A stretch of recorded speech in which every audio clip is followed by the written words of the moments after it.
Have you ever wondered why we go to war? Or why you never seem to be able to get out of debt? Why there is poverty, division, and crime? What if I told you there was a reason for it all? What if I told you it was done on purpose? What if I told you that those who were corrupting the world, poisoning our food, and igniting conflict were themselves about to be permanently eradicated from the earth? You might think that an idealistic fantasy. Well, let me tell you a story. We acknowledge there are criminals, of course. They rob your house, they steal your phone. They can murder you too if they think they can get away with it. We have all experienced criminals in one way or another. Criminals, as we know, are those who choose personal gain over the rights of others and have no regard for the law. But here is where you need to expand your thinking. Criminals can also succeed in business and politics and can be elected as our leaders. If a criminal became the president, imagine what they could achieve. They could use the full weight of their executive power to commit much larger crimes and ensure they and their friends were enriched to the fullest extent possible. A criminal president could create alliances with other criminal presidents and then collaborate on more global criminal activities. Anything goes. Drug running, human trafficking, whatever makes the big bucks. The 20th century was turbulent with war, economic disaster, famines, and displacement. We have always accepted these things as just human nature, and simply the way the world works. Something inevitable, and due to the weaknesses of human nature that drive us to these actions. This is where we were all tragically wrong. You are not a criminal. I'm not a criminal. So how can we just assume that it is human nature that is driving all this pain and misery? What if it wasn't human nature at all, and as a result of something more deliberate? We were taught that capitalism was the cause of a massive rich-poor divide and the reason for poverty, which in turn is the reason for war, crime, and starvation. Others were taught that communism, the system of equal wealth across all people, was really to blame for the mess. But you see, folks, it is none of these things. It is not our nature to fight and be racist. It is not in our nature to rob from others. What you must learn is that it was the criminals all along. Yes, they got power. More power than a criminal should ever have. They rose to the top of media companies that control our news and entertainment. They ascended to the top of the banking system, also to the Oval Office, to Brussels, to the Vatican, to the Crown. They crept in quietly. They became leaders of agricultural companies who have control over our food supply. Also big pharmaceutical companies, the ones we trust to help us when we're sick. Nobody stopped them, and they just recruited more criminals to help them. First, they accumulated the world's wealth. They invented a system of money called central banking, which lends money to governments with interest, placing countries into eternal debt. People's wealth got less. Their wealth got more. Much more. When a criminal is already as rich as they can get, then protecting their ill-gotten gains becomes the priority. Angry citizens tired of being poor are a major obstacle and can revolt if they suffer enough. The criminals needed to prevent this. So they diverted attention to the last remaining competitor, the people of the world. You and me. We were not happy being ruled by criminals and having to work 3 jobs just to survive. They know we won't accept it.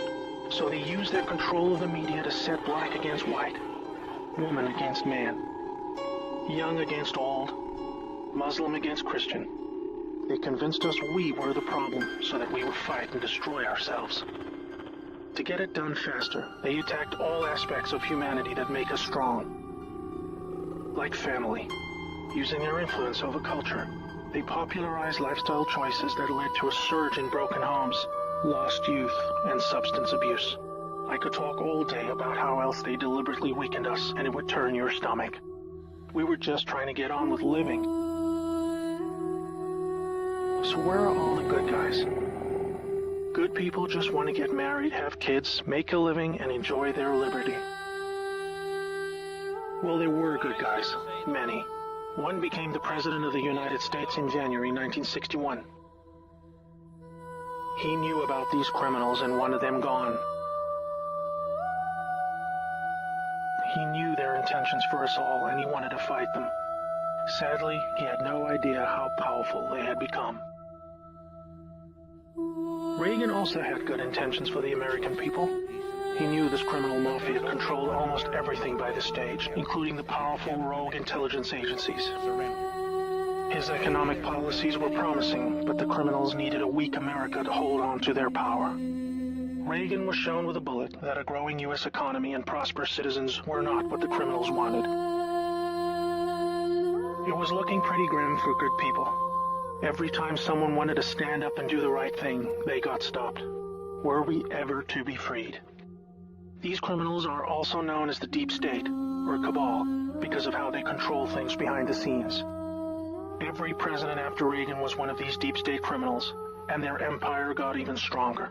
With each bad president came new depths America and the world would sink. The world collapsed into darkness. Do you need me to tell you how? Destroyed factories, declining job numbers, sicker people, opioids, destruction of Iraq, Syria, and Yemen with pointless war, displacement of people into Europe, ISIS, terrorism, collapsed governments, poverty, and genocide. Total misery. Do you think that was inevitable? Hell no. Well, here's where things start to take a new turn. When the full picture comes to be known, it will forever be regarded as the greatest story ever told. Well, here is the top line. Some good people still held positions of power. They valued humanity and the rule of law. While the criminals discussed their game plan at the annual Bilderberg meetings, the good guys were making plans of their own. The information age was coming to change history forever. As the internet flooded into every home and appliances became smarter, and when people started carrying tracking devices, an opportunity to put an end to criminal control over the world was emerging.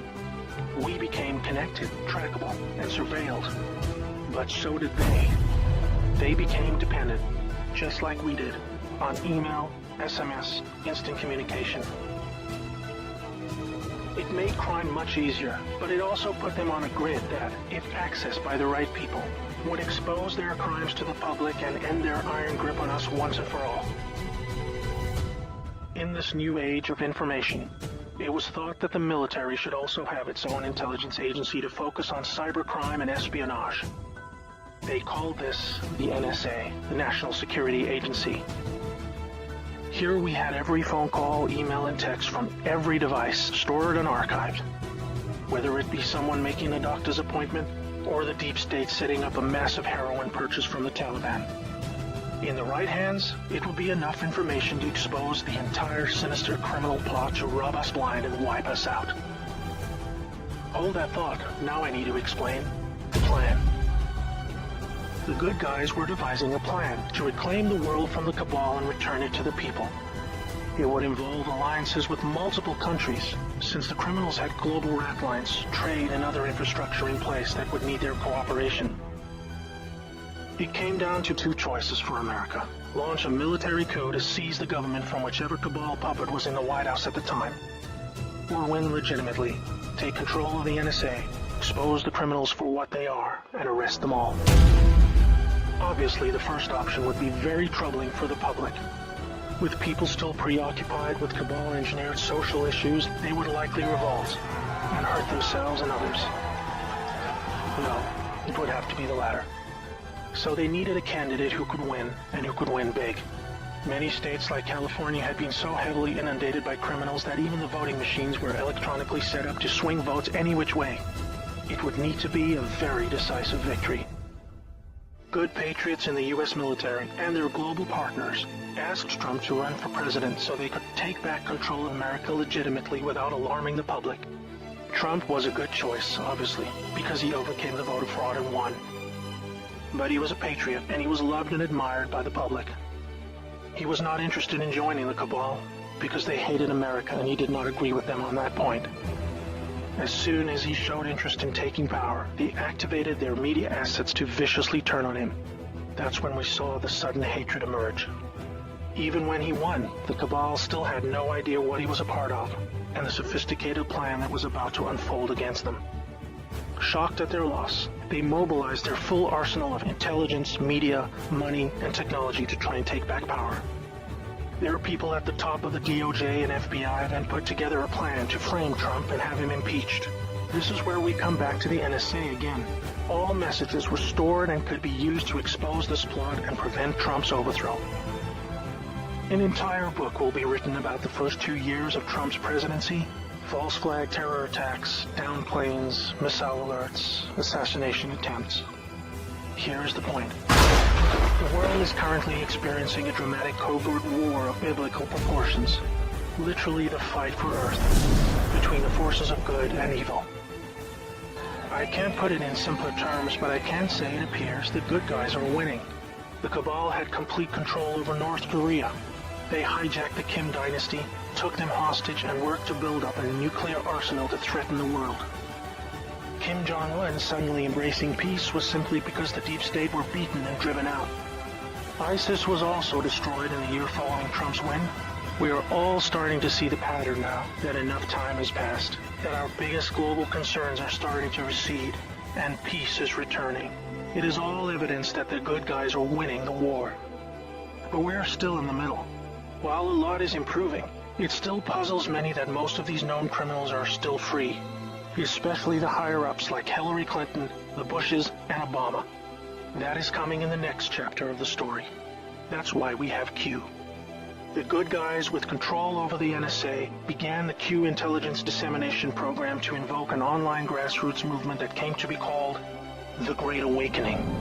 It started on underground internet channels and then moved to the mainstream.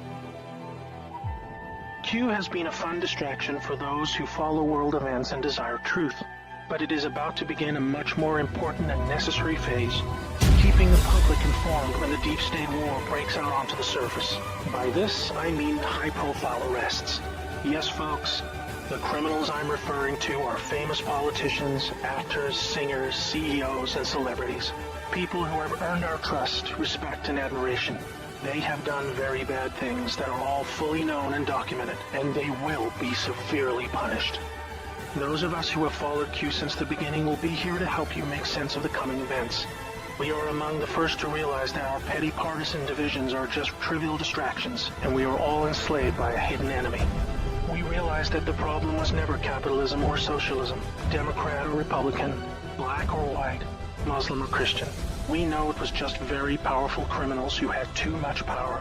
Fellow slaves, it's time to buckle your seatbelt, recognize your true enemy, and embrace a new future that we all owe to the brave patriots who risk their lives to achieve this victory against the greatest force of evil the world has ever known. May God bless America.